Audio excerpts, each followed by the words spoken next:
99% of the time, most people are just behaving in a way that they believe will get them the most out of life. So this video is really to help you install some behavior patterns that avoids that 1%. The 1% of psychopaths, crazies, that actually put you in danger physically and emotionally when you're dating. Danger number one, be careful who you go out with, especially with online dating. I always tell a friend that I'm out for a date. I always meet the girl in a public place for the first time, just to make sure she's real. And if I sense any incongruency in the way she's messaging me, I always ask for additional social media. Sometimes I even ask her to get on a video chat, because no matter how hot she is, it's not worth risking your life for.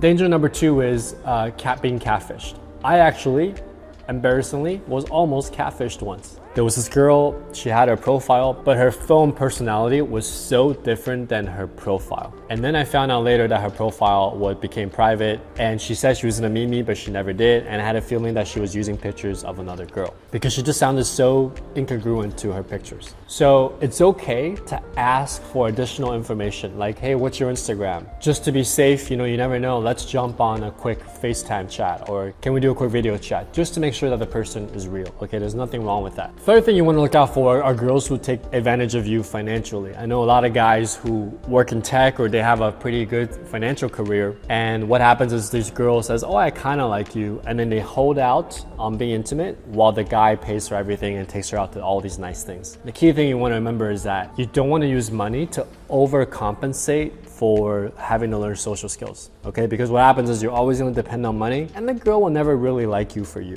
So be very careful about that. Fourth danger is meeting someone who is toxic or who has some serious traumatic issues. We're not perfect, we all have problems, but I'm talking about the girls that have a lot going on that she's hiding from you. But if you actually got into a relationship with her, you're gonna have a very, very tough life. So this is where you gotta learn how to screen someone and really slow things down and really watch what they do instead of what they say. Don't pursue sex so much that you're missing all the red flags and the danger signs. And one way to help you do that is to check out some of my courses, because then you actually have abundance. When you have 2 to 3 job offers, you don't need to take the first one. If you have 2 to 3 girls that are willing to date you seriously or hook up with you, you don't need to take just what's being offered at that moment, okay? So check out the courses in the links below to create some abundance. The fifth danger that I see all the time is marrying or getting into having a kid with the wrong girl. You will be shocked how many guys in their 40s, 50s reach out to me, and I have actually had a couple of private clients in their 50s, and they would tell me, I love my kids, but I married the wrong person. And what this does is it affects the next 20 years of your life. When you have dating abundance, when you know you have the skill set, it's just a matter of going through the process to really figure out, okay, I can have sexual abundance in an honest way while I'm dating them, authentically and honestly. Who is the most compatible person for me? From a place of, I think, non-neediness, right? Danger number 8, which is never, ever get into a fight over a girl that you don't know. It's not worth it, bro. You never know if the other person's crazy, if they have a knife, a gun, and you don't even know this girl. And there's gonna be another girl just as cute, if not cuter, around the corner, or the next night you go out. So it's not worth the risk. Even for girls that you know, I will tell you a quick story.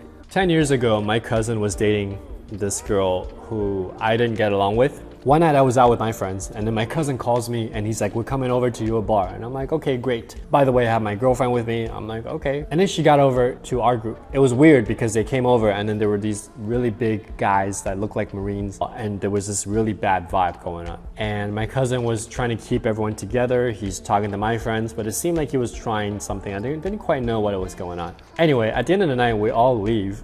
The bar closes and we're all standing out, and my cousin, I remember, tried very hard to keep everyone together. And here's when I knew why he was doing that. He was trying to avoid a situation where he got into a fight, okay? And these 5 Marine guys got really aggressive, started saying things to us, and one of them grabbed his phone and he's like, well, what if I just call the cops? And he grabbed his phone and he threw my cousin's phone on the floor and the phone broke. And I remember at that moment, instinctively, I took a step forward.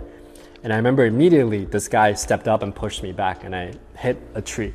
And there were some exchanges and then everything was heated, but we were right outside the bar, so there was a lot of people.